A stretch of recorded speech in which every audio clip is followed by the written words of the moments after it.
Good day, Zimbabwe.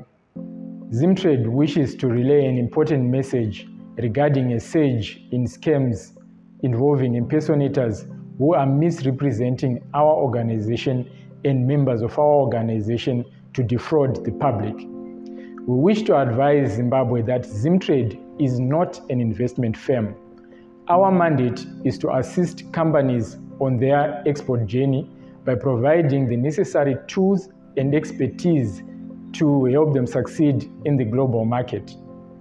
Our services are free of charge unless clearly stated, and where there are fees required, they are typically very low commitment fees. When it comes to Zimtrade and Zimtrade operations, the general public is advised to verify any sources of information and fact-check any data before committing any funds. Thank you.